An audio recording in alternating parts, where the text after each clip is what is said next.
Whew. Wow. That is all I gotta say, is wow. It is now the morning of May 24th. Yep, and this is the day after UFC 98. And that's all I gotta say about that. It is now, you know, I can't believe it. My money, like, I gotta say, UFC 98 was one of the best UFCs that I've ever seen live. You know, it was stunning. It was, the fighters came out there to face the pain. But, it was a great show, and I had a terrific time. First of all, Lyoto Machida. He is incredible. My money was on Sugar Rashad Evans to win. He had 18 wins, no losses, 1 draw. He holds the only win over Michael the Count Bisping, and Lyoto Machida knocked him out in the second round. But unfortunately, Zuffa took off the video that I posted that showed a replay of what happened that while I was at Buffalo Wild Wings. But like I said, the Buffalo Wild Wings I was in, the crowd went crazy there. And of course at the start of the match,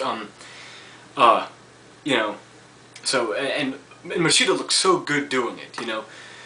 He has that unorthodox hand style, his stance, his karate-type stance really flustered and frustrated Rashad Evans, and I think it was his downfall also, because during the first round, Rashad didn't land anything, you know, in terms of, you know, punching power and all that stuff. They both looked really quick, they were light on their feet, but Machida saw an opening, he took it, and he did a beautiful series of punch combinations, and I'll probably see if I can get the DVD of UFC 98 once it comes out. There were several advertisements for the new video game that's out right now, which is too bad I can't play because I don't have my Xbox 360 here, wouldn't you know it? The UFC video game, UFC 2009 Undisputed. Yep. So far it looks like a pretty cool game. I'm gonna try it out when I get back home, maybe. But what is up with the front cover? Why is it so unimaginative? The front cover just has Forrest Griffin on the front throwing a punch, you know, and that's it. We don't see who he's fighting. We don't see if he's gonna. We don't see anything else, you know. And the game, I saw several of the characters on the website that helps promote the game, and it has, you know, Anderson Silva, Matt Hughes, Thiago Alves, George St. Pierre, BJ Penn, Lyoto Machida, Rashad Evans, Quinton Rampage Jackson, and even Mark Coleman. They have Mark Coleman there. Yeah. He hasn't stepped on the octagon for a long time, and I think that his most recent bout with Mauricio Shogun Rua will be his last appearance.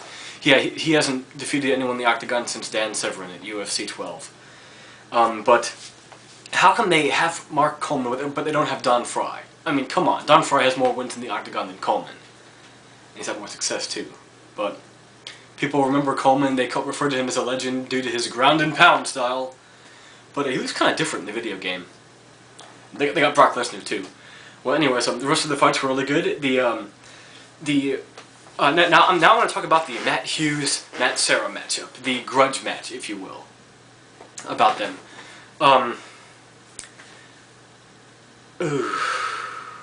Hughes didn't start off the well. Like, first of all, the match didn't disappoint. It was a pretty good match too.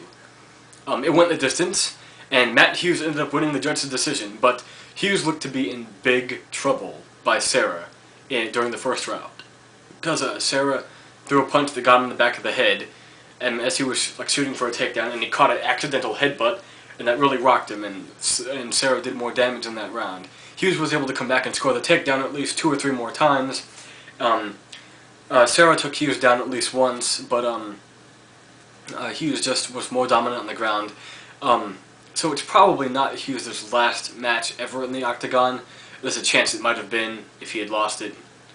So it was a defining move. But Hughes didn't look really outstanding in the fight. You know, it looked like that he could be knocked out easily now.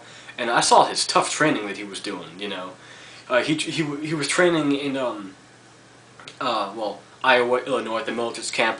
Where the representatives of the sport, or of the camp that he is at, they make him wear gas masks, and they obstruct the vision of the gas mask, so that you can focus more and you can on controlling your breathing and not about where you're looking, etc. So it's harder for him to breathe while he's exercising to help build up his cardio. That is some tough hardcore training right there. Now the rest of the fights, I didn't see. They only showed one preliminary bout where Sozinski, I think his name was, who had the submission victory at the last UFC, knocked out his opponent. That was really cool too.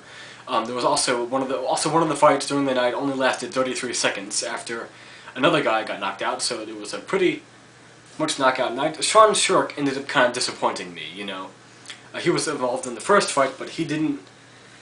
Like he's in really good shape, and he's got really huge arms, but all he did during the match was punch. You know, it was like a little boxing match, like a boxing sparring match, and he could have gone for the takedown anytime he wanted on his opponent, Frank Edgar, but he never did, and the match didn't amount to much. It went the distance, and it just wasn't very great. And that's pretty much all I got to say right now.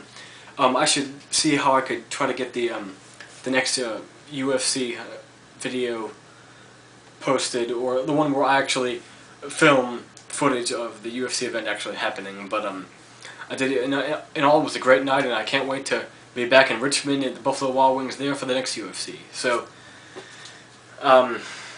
everyone, this is Slick Fist Wizard. Make it a great day or not. So this is signing off. Okay, I'll see you guys next time as I join you right back here inside the Octagon.